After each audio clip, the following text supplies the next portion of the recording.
My daughter's getting married this weekend, and I'm feeling all of the things: joy, excitement, love, pride. So what does this have to do with autism? Well, nothing and everything. Something beautiful happened. Her soon-to-be husband, who I adore, wants my son to be part of the celebration as a best man. And my daughter asked her brother, my son, who is minimally verbal at 26, to say something at the wedding. Not there, not just be included, but to speak. And she believes in him so deeply. And I agree with her. He can address the guests, but the truth is there's no way that he could reliably do it live in the moment. So I recorded a short 30-second audio of him, and I'll play it into the microphone during the celebration if he can't do it himself in the moment. I want to support my daughter, and I want to honor this incredible bond that they have. But I'll be honest, I don't know how he totally feels about having everyone hear it. I'll make sure that he's okay with it, but it's sitting in that gray area right now, and it brings up a lot. Because when these big life moments happen, everything rises to the surface. I feel so proud of them both, and also underneath that, there is a grief. And I know that word can make people uncomfortable, especially some autistic adults who've said, "How could you grieve me?"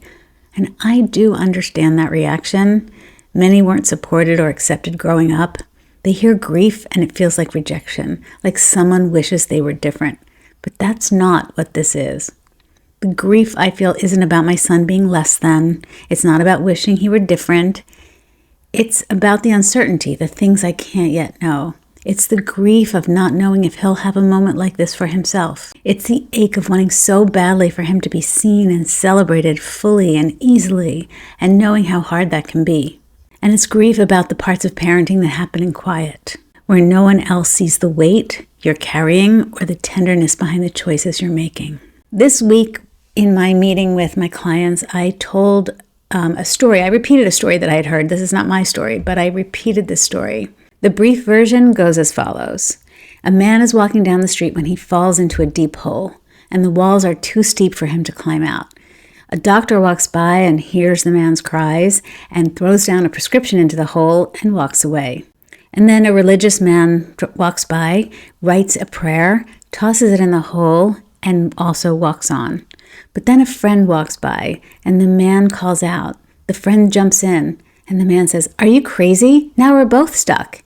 And the friend says, "Yeah, but I've been down here before and I know the way out." And that's what this video is intended to be. Not a prescription, not a prayer, just me being down here too.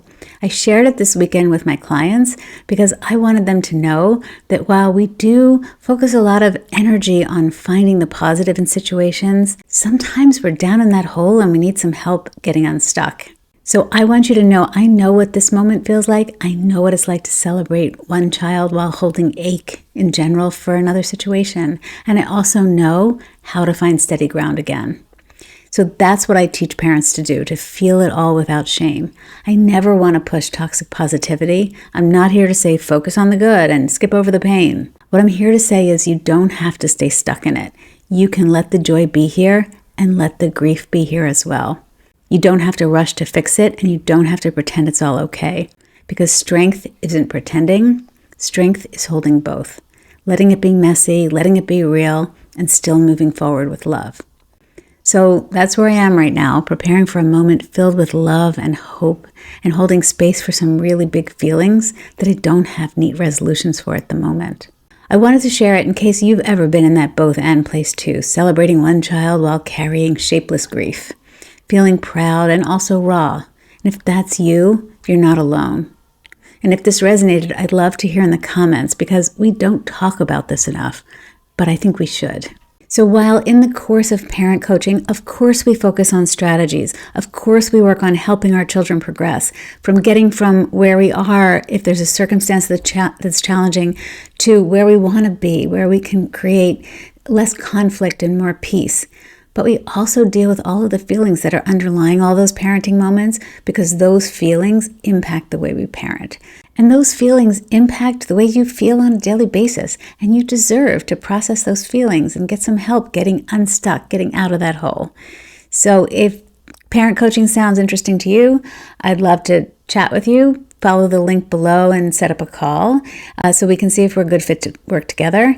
And I hope you enjoyed the video. Please give it a like and subscribe, and I'll see you in the next one.